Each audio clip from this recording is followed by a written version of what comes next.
This is a podcast and a CD.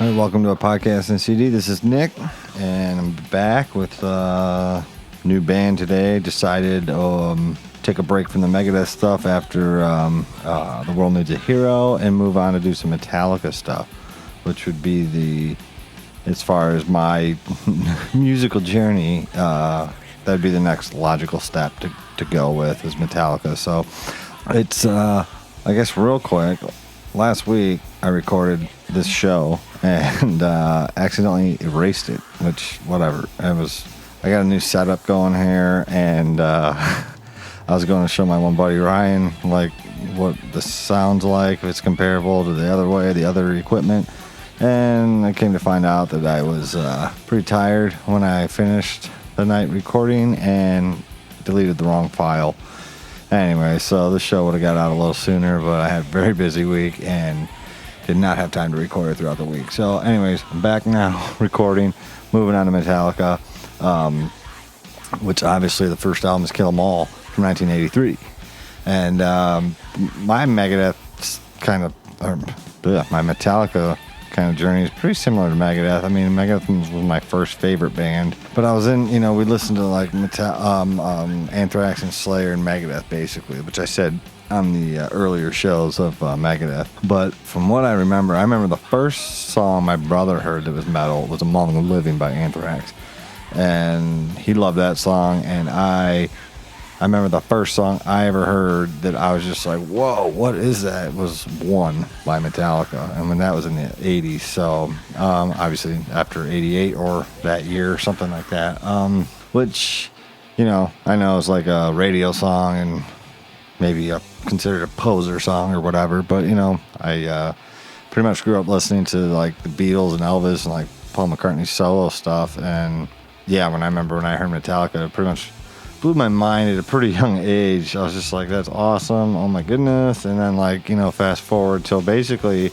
after the Black Album came out was like the summer of metal for a lot of us, me and my buddies, my uncles and stuff, I guess. But there was a whole year of just like mostly Anthrax and Slayer, honestly. Actually, probably mostly Anthrax. But yeah, the summer Bill and Ted's Bogus Journey came out, which was Had to Go to Hell, and then right after that, I think August 12th, the Black Album came out, and that was where I got more exposure to Metallica. And I mean, we didn't stop there. I mean, my buddy bought, I think the first CD my buddy John bought was And Justice for All, and obviously, we'll talk about that stuff later. But anyways, my Metallica journey basically started with the Black Album, and I was, 10. So go easy on me. I still like the stuff prior to it, and we're going to obviously talk about it. But so basically, we went in reverse with Metallica. It was kind of like me and my brother talked about our movies with the Jason movies, the Friday 13th stuff. Was like we started with part 8 and went backwards. I believe with Metallica, it was in pretty much opposite of chronological, so it was like Black Album, Justice, Master, Lightning, Kill 'Em All. So Kill 'Em All was like the last album I got into, but we got into it quicker than Megadeth. Like we didn't get Megadeth's full catalog as quick as we got Metallica's full catalog. So by the time summer of '93 was when I became like a full blown like Metallica fan. So obviously, I mean, there's a couple of years there where I was just kind of playing some riffs here and there, some songs, but that was the summer where I was just like hooked on Metallica. And yeah, I believe summer 93 was the first time we got Kill 'Em All. So we had heard the other ones up to then. And we'll talk about the other albums up to, that point as we get to them. The Kill 'Em All is probably, at the time, one of the best debut albums for my bands anyways. Like, First Van Halen album's pretty awesome, and Kill 'Em All is amazing too. I don't like it as much. Of the original 5, it's probably my least favorite, but that's not. I still love this album, so it's not a bad thing, I guess. There's a lot of great riffs on here when I was learning to play guitar. Four Horsemen, Seek and Destroy. I even learned Anesthesia, Pulling Teeth, like on the guitar because I didn't have a bass, but the riff and No Remorse. There's a lot of cool riffs in this album that were good to for just like I guess starting out guitar player. And I'm not sure exactly what I said in the Megadeth show, but I know when my band started playing some shows in high school, I was for sure learning full songs by then.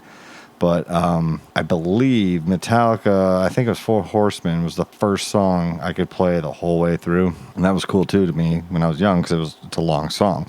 And there's not like a ton of riffs in it. I mean, it's kind of a long song, but I mean, I like it. And there's more riffs on the album than they do live now. They kind of cut out that one part with the... No. But obviously, I guess briefly, I think everybody knows the story of Metallica. Was basically Dave Mustaine was in Metallica. James and Lars were obviously the first two guys, but they hooked up through a newspaper ad they both kept putting out for metal, metal musicians, metal dude, whatever you want to call it. And those two finally hooked up, and then they got the bass player Ron McGovney. They got the bass player Ron McGovney basically in 82, and then Cliff joined in 82, so I mean he was there briefly. But when Dave was still in the band, they got Cliff Burton. They were based in LA. They went up to, I believe they went up to like the Bay Area, San Francisco, to see Cliff play, and decided to get in the wanted him to join Metallica when they heard him play live. So the original lineup to me was Cliff, Lars, James, and Dave Mustaine, but not really original because Dave wasn't on the first album. So, he's got some riffs on there, and but whatever. I guess the official lineup was Kirk Hammett. So anyways, they traveled to New York to cut a demo or whatever it was. And basically when they got to New York from San Francisco, they basically fired Dave Mustaine. They said, they kind of got to know the real Dave. He was kind of a angry, crazier drunk than they were. Whatever. They fired Dave Mustaine. They were hiring, they were auditioning guitar players, while Dave's asleep in the back of the van or the moving van, whatever it was, listening to tapes of guitar players to replace them on their way over to New York. So anyways, they got to New York, hooked up with Kirk Hammett, and like Lars says on the documentary, I think it's on the Binge and Purge, on the San Diego one, they kind of have that mini Metallica documentary. Lars makes it so simple. He's just like, so he went to New York and made Kill 'Em All. And so, yeah. So they made the first album, came out, it was a big hit, in the metal underground. It caught on. There was a momentum, building under this new music scene that was, coming out at the time. And Metallica was, the first band that got it all rolling. I know there's still bands that were, Mustaine was part of it. Guys from Slayer and even Anthrax, they were all forming this new thing. But I mean, you got to give Metallica the credit. I mean, they got the deal and they got things moving for this new thrash, American thrash metal, which is obviously probably, my favorite kind of music. So I think as far as these songs, I mean, you can kind of tell this is, obviously a young band, but there's some riffs that do sound like some of the bands they cover later on in their career, and they, to me, I think they just become a little more original and polished even on the next album. But still, this album's really good, and the songs they play live from this album now even hold up to me anyways, being played with all the other stuff. So So since I already recorded a show about this, I'm going to just get into Hit the Lights. I do have the original release and the 2016 remaster. That 2016 remaster is not as crazy as the Megadeth stuff we dealt with. So it's more of just kind of a cleaned up sound. It's not outrageously louder and clipping and crazy and stuff. So I mean, I'll just say this one's remastered, this one's not. We're not going to compare every song, but we will start off with Hit the Lights, the original version from '83. Let's take a listen.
I think I like Kirk's solos. I've always been a pretty big fan of Kirk Hammett. I like his style. I was always a little offended, I guess, when Dave Mustaine would rip on him so much, and later on, and like not recently, but in the last 10, 15 years, whatever it is. So I always dug his vibe, but yeah, I guess I just want to say that.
So let's hit the light. So let's. I kind of like how the song still has the vibe. Like I said, it's kind of got like it's a new album vibe, a first album vibe, and these guys are really young too. I mean, I think they're barely even 20 years old, and just like the end and the beginning when they're kind of crashing around, ending the song. It's still kind of they just still kind of do that, and I guess I just dig that. Their vibe is still on this first album, and it's still in them today. A lot of people might, argue they aren't as good now or whatever, they sold out. But, I dig how it's just a similar kind of vibe with Metallica, and just how it still resonates now, I guess. It's still those dudes. I mean, obviously Cliff's passed and, Newsted's gone, but the three guys that are left, they're core of the band. Like Bob Rock says, and some kind of monster. But, let's move on to Four Horsemen. This is still one of my favorite. This is probably my favorite song on this album. This is obviously Dave claims his song, but, I think I said on the first show, which on the first Megadeth show, first show ever on this podcast, that I think I like this version better. Mechanics is just too fast. It's trying to go fast, just to be faster than Metallica, and I just think the riffs suffer from it. I like the tempo of this big time, and I remember this one time when I did learn this song, like I said, the whole way through. We went to one of my uncle's buddy's house on like New Year's Eve or something like that, and they were kind of jamming in the basement and all this kind of stuff, and I think my uncle jumped on the drums, and they were like, play a song, so I started playing Four Horsemen. So me and my uncle played like Four Horsemen like the whole way through. It was pretty cool. They were all like, man, this little kid's awesome. It was cool. But, Four Horsemen, definitely something special to me, because like it was one of the first songs that I just kind of got, I don't know if I nailed it, but I knew it. So let's take a listen to some of this. It's a long song. I don't know if we'll check out every bit of it, but let's go remastered version on this one from 2016. And here's the Four Horsemen.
I do remember on that song, the chorus, just kind of that E minor, D, and then C. I think it's like a B over G or whatever. After that, I remember when I got into Ozzy and started listening to more some Sabbath stuff back in the day. I think War Pigs does that progression, and I was just thinking, it was funny because, like I said, I got into Metallica way before them, and which might sound crazy to some people, but that's how it happened for me. And I'm like, man, that's the progression. They took that progression from Metallica, you know, and just that vibe. And like, I still use it, and when I do stuff, and you know, it's just a cool sounding progression. I mean, everyone does it. I mean, Floyd does it, you know, just everybody. But with my young mind, I remember just thinking it was just like, oh yeah, two bands can't do that chord progression, but I didn't realize it's not really a riff, it's like chords. So whatever. So here we go. Let's check this part out.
Yeah, see, I love this part of this song, and they don't do it live. I don't know why. Maybe, I know Dave in his book said it was like a riff he threw in to like do something. I don't know. I haven't read the book in a while. But yeah, I do love this riff, and I wish they would do it live, but whatever.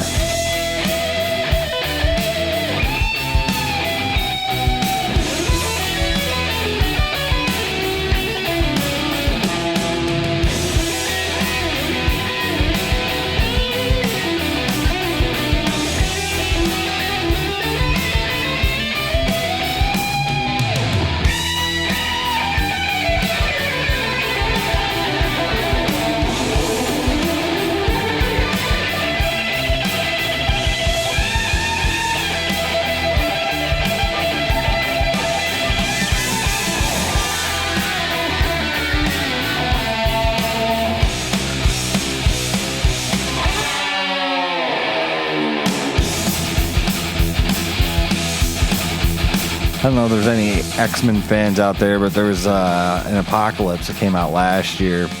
They played this song because Apocalypse has like 4 horsemen that are with him. He's like the big bad guy in that movie. And when he's making the one dude into his like new mutant self, they had this song in the background. And when we were watching it in the theater, my one kid was like I was kind of like playing the guitar, you know, to the song. And my daughter's like, do you know this song, man? I'm like, yeah, it's Metallica, 4 Horsemen, of course, duh. You know, it's funny. But that was kind of cool hearing that in the big screen, like, you know, full blast in the theater. It was cool.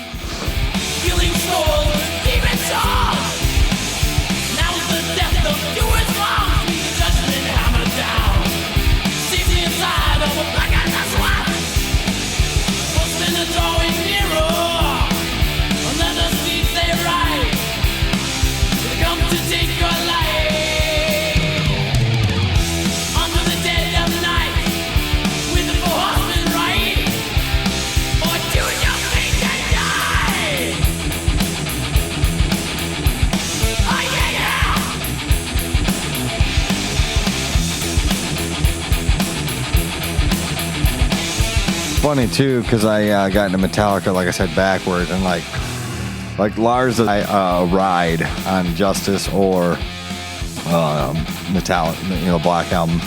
And on this album he does, and I think he only uses it like once or twice on Master of Puppets, and I was like, so he did when I initially heard the albums, before those Justice and Black album, I was just like, this is crazy. Lars is using the ride, on the drum. I like Lars. I know a lot of people are pretty big critics of Lars, but I like his style, I guess. I know he's a little, known to be a little sloppy here and there and stuff like that, but I just dig his vibe, and I dig the sound. The sound when he plays, it's really cool to me anyways. Let's finish this out, I guess.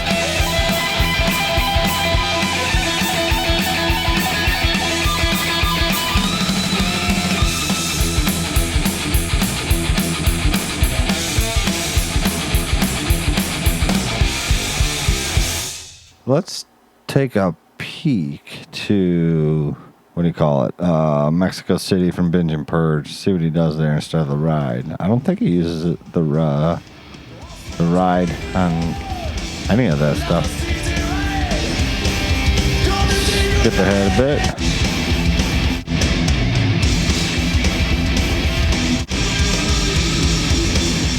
Yeah, he just is nailing the cymbal there. So anyway, yeah, whatever. Which I think fits Lars' style a little better. Motor Breath is another good song. I mean, I like every song on this album. I think, if I had to choose, I do have a least favorite, but it's still a cool song. Yeah, this is a good song, and let's take a peek to it. Let's take a listen to it real quick, and yeah.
I gotta play the live version on this one too real quick, because I like the way they do this live, that breakdown there.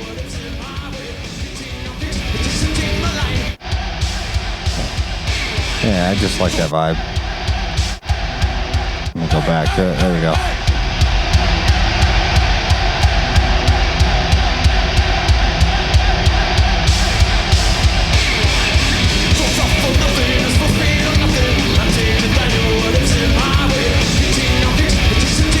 Yeah, we'll probably be hearing a lot about the Mexico City show. I mean, this is like, I was talking to my buddy one time that this Mexico City concert from the Binge and Purge box set is probably like my favorite live album like ever.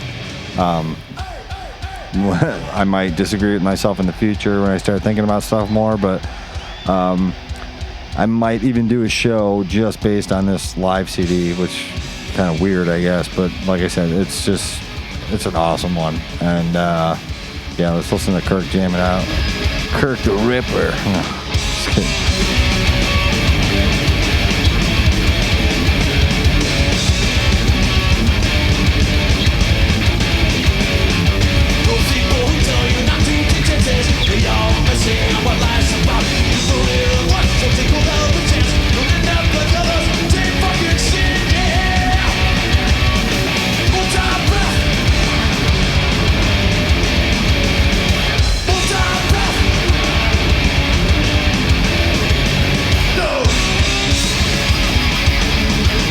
Yeah, it's a good little jam song. I mean, It's not. I remember when I first.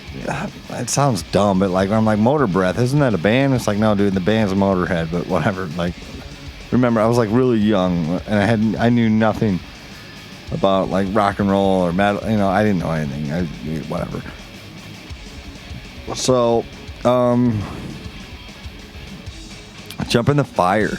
That's got credit with Dave Mustaine too, and I always dug the main riff to this song. I think the most. Maybe I'll disagree with myself later, but the opening riff to this song is The opening riff to this song is just really cool to me. It's just got that melodic. It's pretty cool. And like, you know, if you listen to Deep Purple, especially live or Made in Japan, the live album, like Lars does a lot of stuff like that. Drummer on that album it's pretty cool. And I know Lars is a big fan of Deep Purple, but anyway, I was talking to my dad about Deep Purple, and so I started showing him some of the stuff with Metallica, and I'm like, see how like you can just tell Lars is just like a fan of Deep Purple, and I guess you could say the drummer or whatever, but this song is one of the ones where, like that intro where he kind of does something that feels like that kind of Deep Purple stuff. Maybe we'll cover that album. That'd be in the way future or something, but we got a lot of stuff to get to. So, and let's listen to some of this.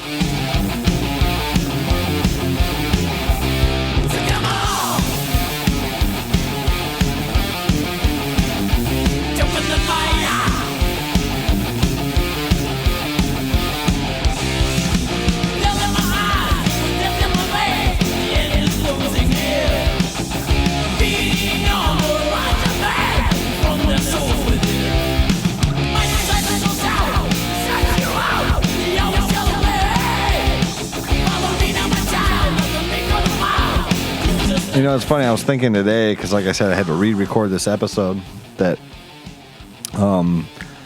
like, debut albums, and I was like, you know, Van Halen, Kill 'Em All, and I was like, well, Pantera probably gave them a run for the money, and, you know, Cowboys from Hell is a great album, but, like, you know, they had the whole 80s of, like, thrash metal to, like, inspire them, I guess, so I'm not taking anything away from that album, but, like, I guess I wouldn't put it in that category because, like, this is really early on in all this kind of new metal going on. Not new metal, well, thrash metal.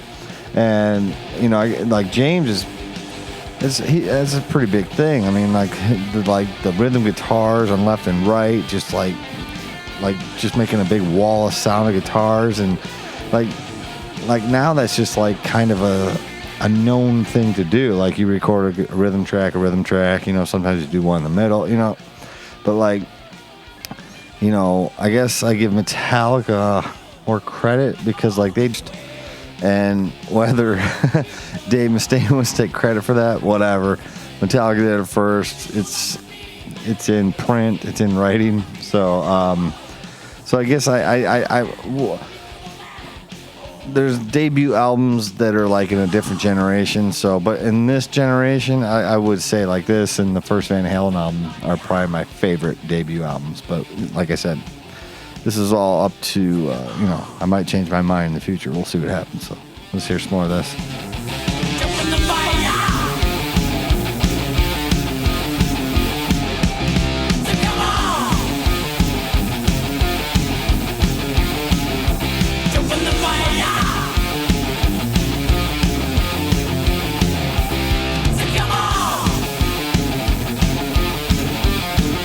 For the guitar players out there, especially if you're like new at guitar and you happen to be listening, this is a good riff to learn to just get your left hand moving. It's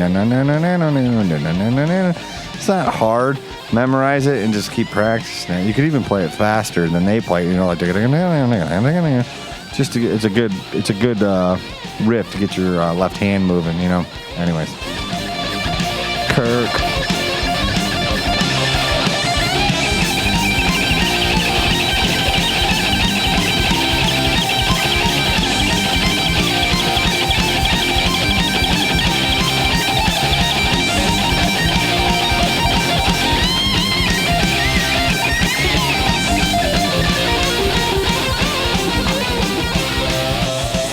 Oh, the big fade out. So yeah, that's Jump in the Fire. So obviously, bass solo, take one. It's funny because, like I said, me and my uncle kind of like learned how to play this, but we never, before we even had access to a bass guitar. Might seem like kind of silly now, but but this is another good thing of like practicing just like guitar stuff, especially when you're like young. But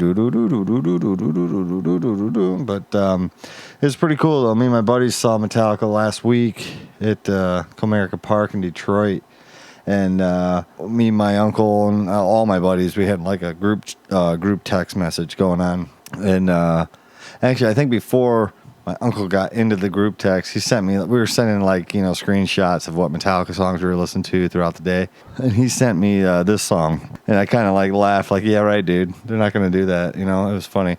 And lo and behold, Robert Trujillo played this song. Me and him looked at each other like, oh my goodness. They ended up playing, well, I guess Trujillo and Lars, but it was cool because they had the video of Trujillo on the left and right, and then they had the video from Cliff, I think from that like outside footage they have of him playing live. That's pretty stock footage of Cliff. Right in the center, like real huge. It was pretty cool. It wasn't like totally dark at the time, but it was dark enough to where you could see, it was Cliff or whatever. So I guess I should start playing this while I'm talking about it. Yeah, so Whiplash. This song's awesome. And I pretty much discovered this song, like I said before, on that Mexico City Binge and Purge CD. That is my favorite version. Like, I just love the intensity of that. And we're probably going to listen to it because, it's just my favorite. So let's take a listen to the album version a little bit, and then we'll switch over to Binge and Purge because it's just awesome.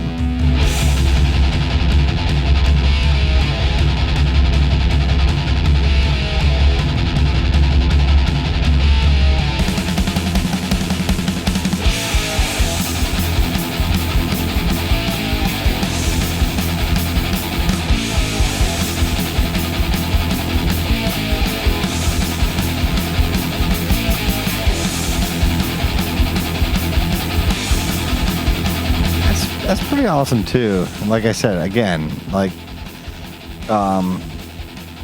at the time, I mean, that's awesome. Just whatever. I love it. So let's hear some of Binge and Purge because it's just great. Let me see if I can find it. There we go.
I love it. Newstead sings the next part. It's awesome. Next two verses, I think.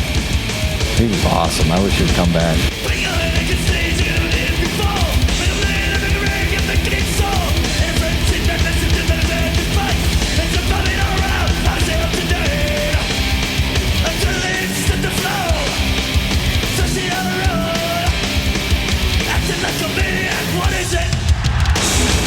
That's awesome. We need to hear the one part too where the vibe changes. There's another verse.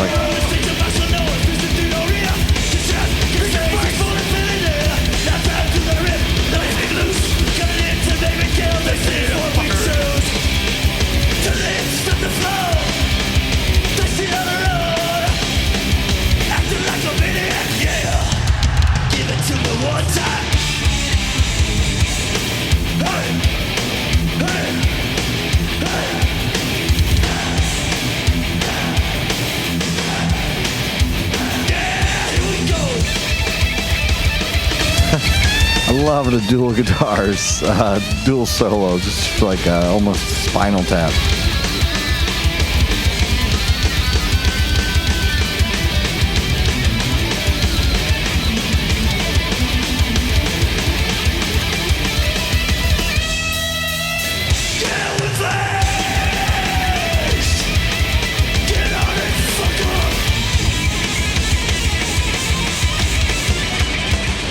So yeah, that's my favorite version. It's just another little jammer type tune there, and that's just my favorite version to listen to. The Phantom Lord.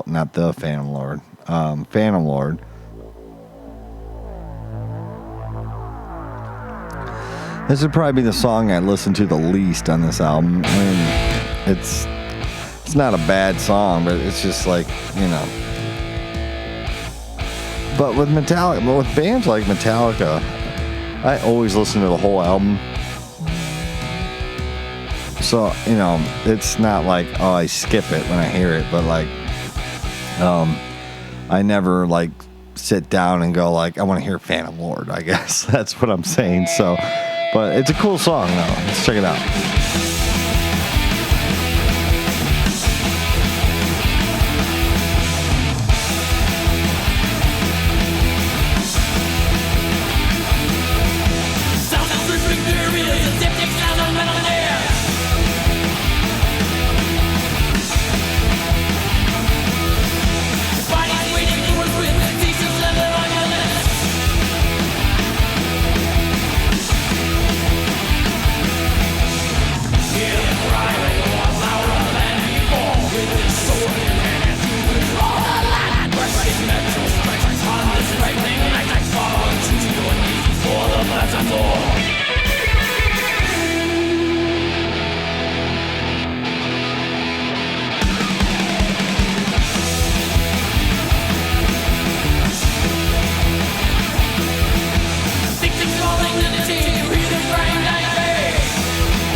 So yeah, I mean, it's a pretty like simple song. It's got simple riffs, but you know, I still just give this album so much credit for just, like I said, being an original album, a debut album, and just being like a new thing going on.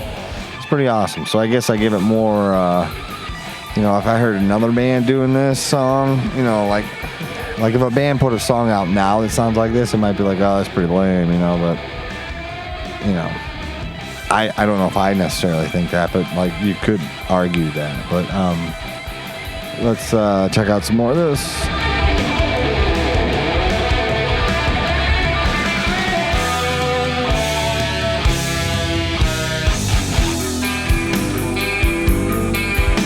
And this is pretty cool too, man.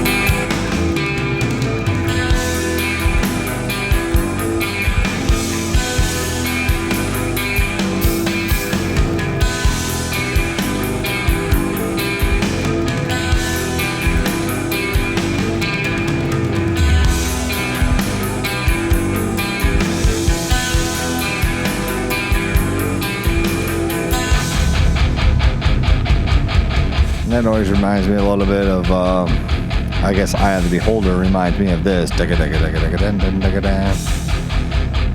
mean, not really, but kind of.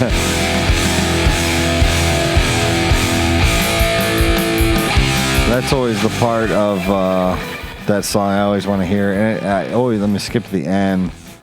It always cracks me up when he says the Phantom Lord at the end.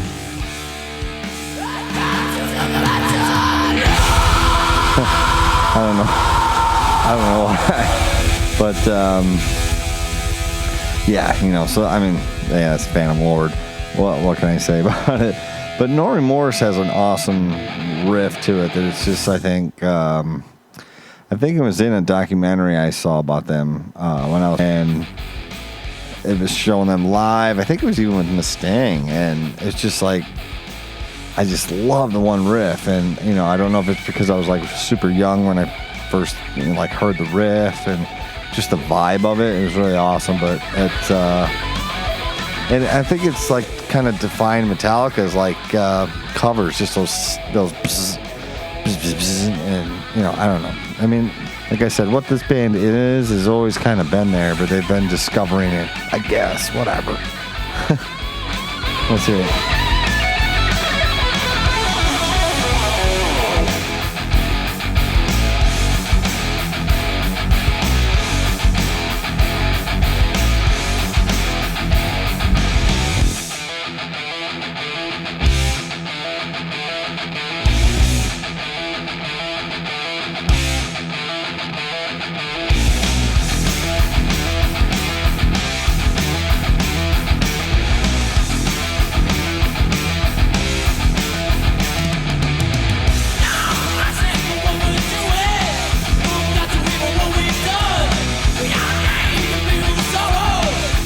Kind of like the same vocal line as Four Horsemen, isn't it?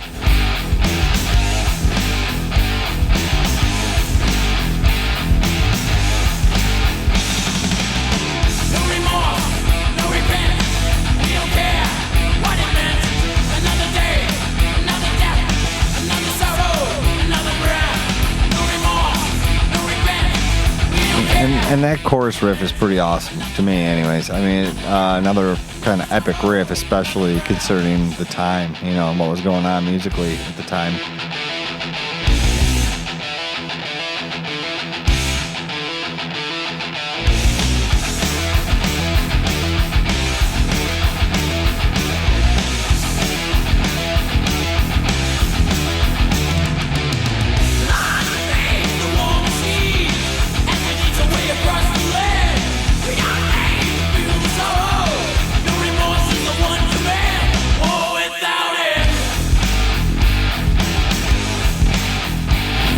It always cracks me up that this album has more bass guitar than like Justice for All.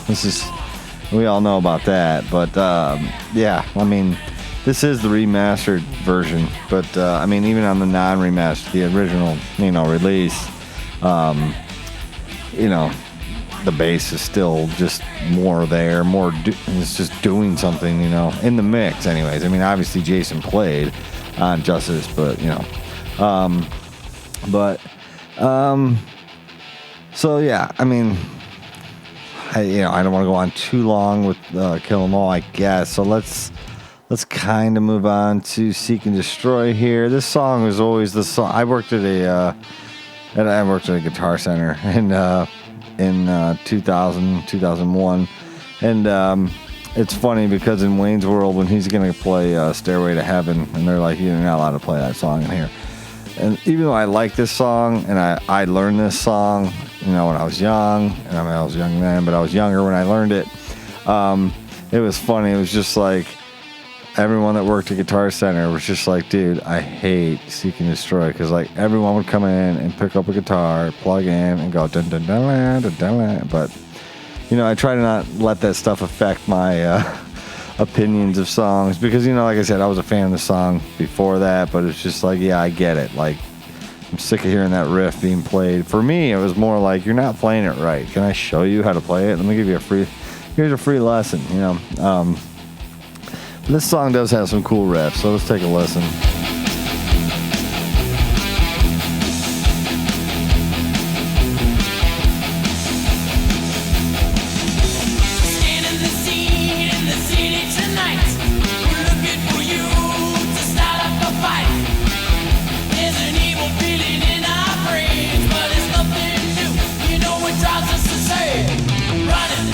It was funny because speaking again of that show at Comerica,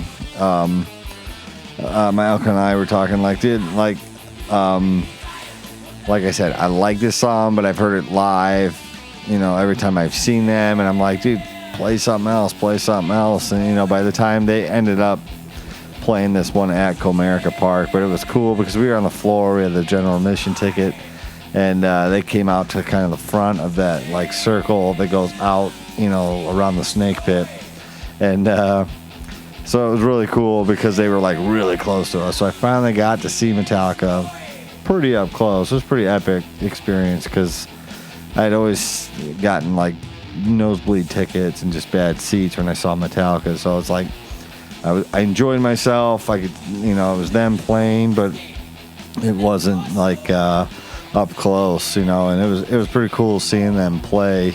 Like I said, even this song, even though I was just like, don't play this song, but it is a fun song to play. There's another song, like Harvester's Sorrow. Like, I know people that are just like, I am so tired of that song, and I'm just like, but like playing that song is actually pretty fun. So like if you're Metallica, you're like, let's do Harvester's Sorrow, because it's a fun song to play. Sometimes I guess, I like it, so I don't care. But like other people are like, oh, I don't want to hear that song live. But anyway, so yeah, when Metallica played it, they were really close to us, and it was like everybody's right there. It was pretty awesome. It's pretty epic. So let's hear some of the change up here.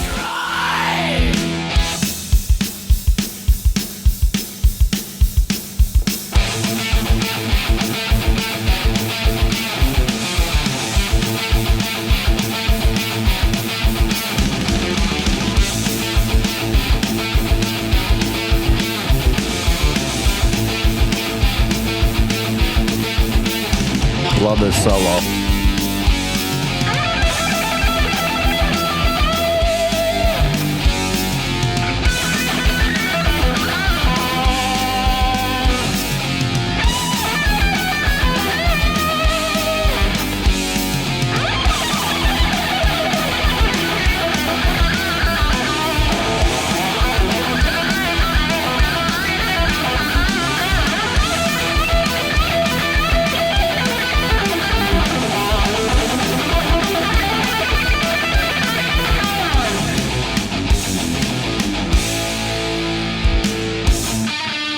I love on the Binge and Purge live. It's like an 18-minute version of this song, and James goes out in the crowd.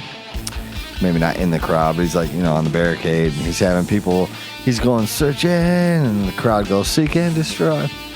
And he puts it up to that one guy, and he's like, seek and destroy. It's just hilarious, man.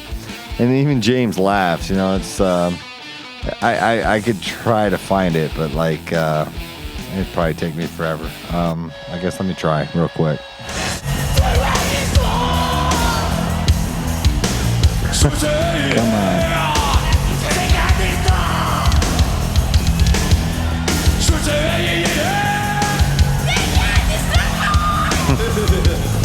There it is. So yeah, anyway, Seek and Destroy. Good song. Epic song. Metal Militia. It was funny. I came up with a song title of Metal Militia. Before I even like played, a guitar, like we would try to think of like band names, song titles, and I remember one time I was like Metal Militia, and when my buddy bought Kill 'Em All, I'm like, hey, there goes that song title. That's pretty funny. It's a pretty good jam. It's it's fast, man. It's fast, but the riffs are a little out of control. I would almost think that like Mustaine wrote it, that riff there, I don't know, but not that Mustaine writes out of control riffs, but that riff kind of sounds like Mustaine riff right there. I don't know that, but.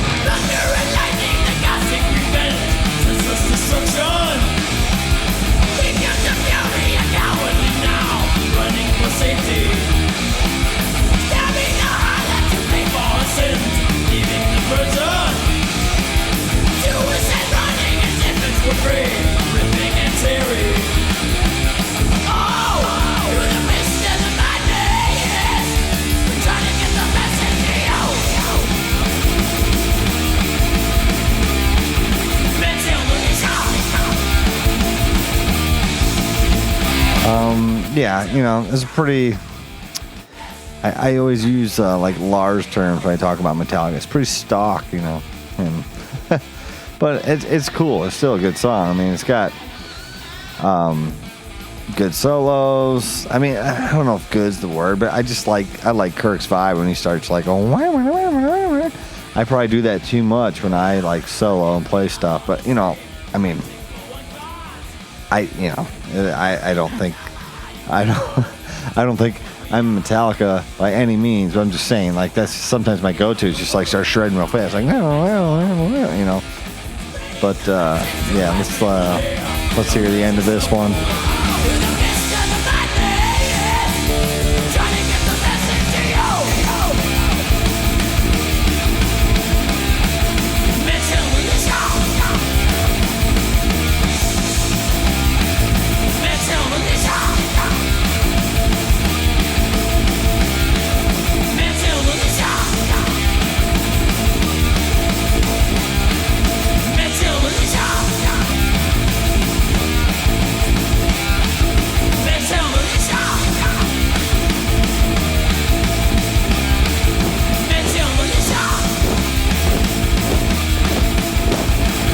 Now, I do think it's cool that they put the, you know, like the army stomping, you know, that's pretty cool.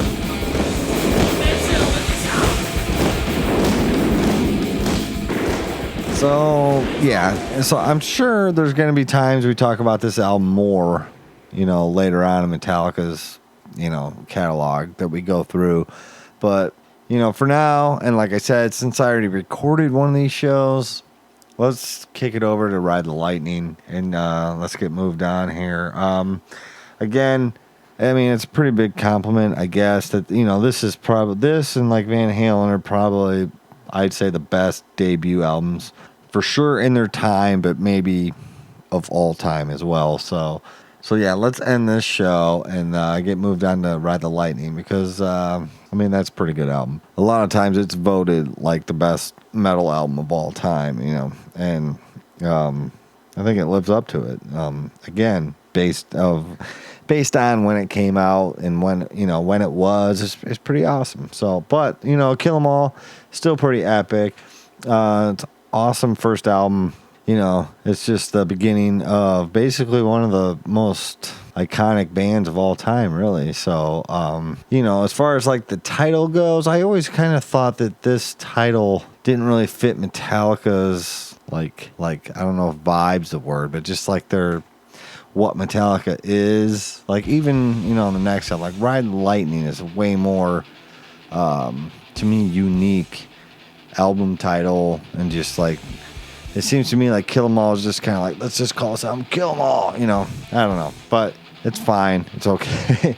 You know, obviously they're doing something right, and I'm not. But you know, I like how this band kind of challenges themselves, or like don't do the first thing that comes to your mind. Let's do the next thing. You know, let's argue.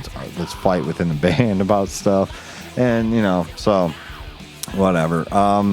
You know, I did get into buying vinyls, and I don't have this one yet. I'm gonna get it, but I do have Lightning Through the Black Album on vinyl with Metallica. So maybe on those albums we'll listen to some vinyl, you know, cuts of those songs, of those albums.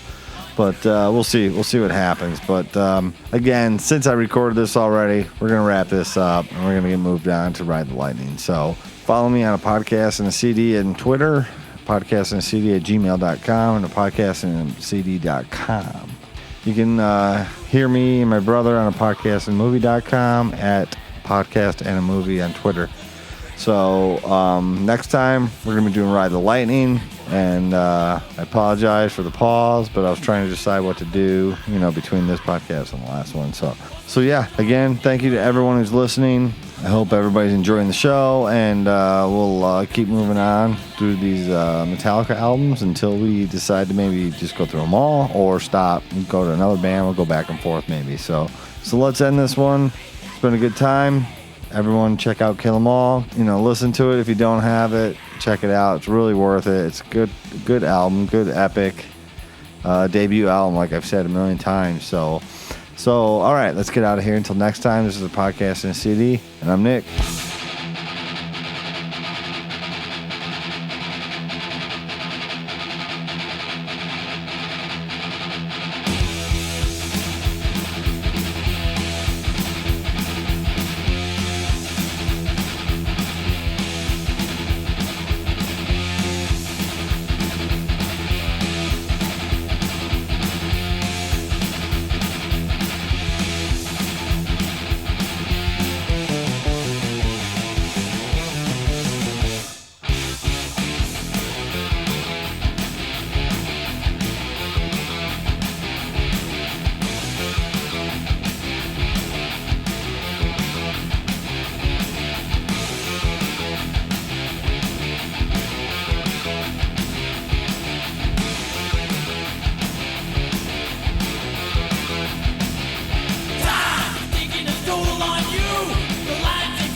Productions. This is a podcast and a CD.